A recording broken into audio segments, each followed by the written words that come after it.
دنیا میں رہنے کے لیے پیدا ہی نہیں کی. یہ اللہ کا قانون ہے, یہ اللہ کی سنت ہے. وَلَن تَجِدَ لِسُنَّةِ اللَّهِ تَبْدِيلًا وَلَن تَجِدَ لِسُنَّةِ اللَّهِ تَحْوِيلًا. یہ خالق کی سنت ہے اور خالق کی سنت میں تبدیلی نہیں آئے گی. وَلَن تَجِدَ لِسُنَّةِ اللَّهِ تَبْدِيلًا. اللہ کی سنت میں کسی قسم کی کوئی تبدیلی نہیں آئے گی. اسی طرح اللہ فرماتے کل شیء ہالک الا وجہ. 3 کلیات قرآن مجید میں, کل من علیہا فان ویبقى وجہ ربک ذو الجلال والاکرام, کل نفس ذائقۃ الموت, کل شیء ہالک الا وجہ.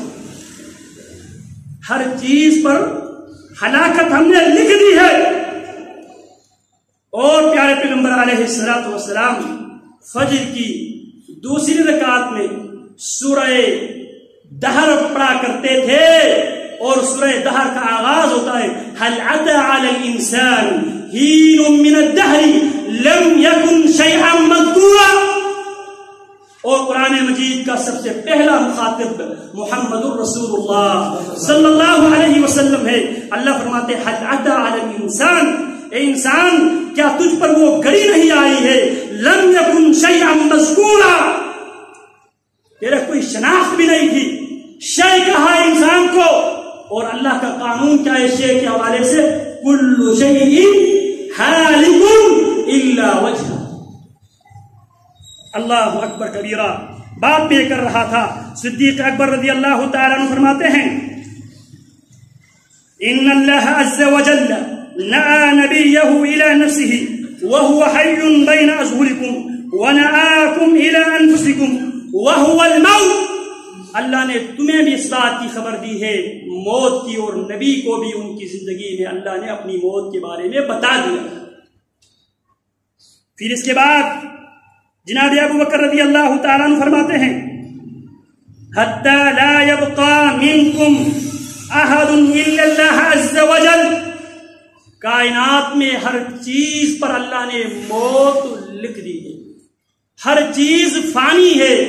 کل من علیہا فان ویبقى وجہ ربک ذو الجلال والاکرام.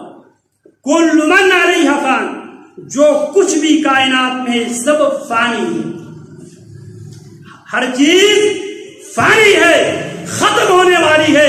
ویبقى وجہ ربک ذو الجلال والاکرام, باقا ہے تو صرف اللہ کے لیے ہے.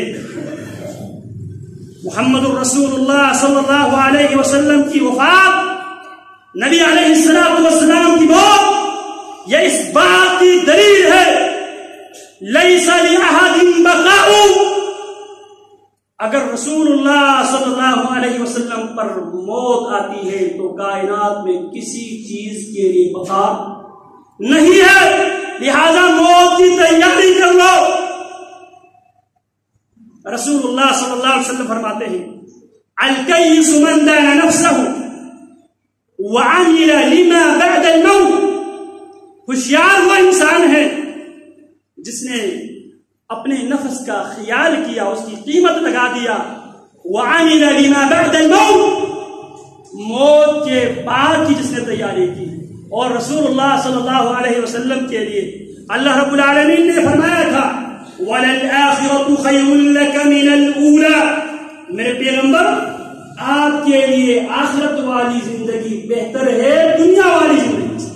اور آپ علیہ السلام کو جب اختیار دیا گیا, آپ جتنا چاہیں دنیا میں رہ لے, جو چاہیں حاصل کر لے. فاختار ما عند اللہ, پیارے پیغمبر علیہ السلام نے آخرت کو ترجیح دیا تھا. اور اسی طرح جب رسول اللہ صلی اللہ علیہ وسلم کی روح قبض کرنے کے لیے فرشتے آتے ہیں, پیارے پیغمبر علیہ السلام سے جب اجازت لیتے ہیں تو پیارے پیغمبر ان کو اجازت میں الفاظ میں دیتے ہیں بل الرفیق الاعلی, بل الرفیق الاعلی, بل الرفیق الاعلی.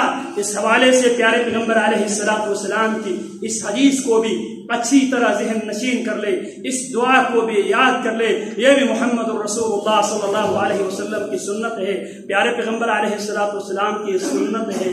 اگر آدمی قریب المرگ ہو جائے، موت کا قریب ہو جائے، وہ کثرت کے ساتھ اپنے لیے یہ دعا یاد کر کے پڑھتے رہے، اللہم اغفر لی وارحمنی والحقنی بالرفیق الاعلی، یہ محمد الرسول اللہ صلی اللہ علیہ وسلم کی سنت۔ قریب المرگ آدمی اس دعا کو یاد کر کے پڑھیں، ہر آدمی اس دعا کو یاد کرے۔ کیوں؟ کیونکہ یہ ایک حقیقت ہے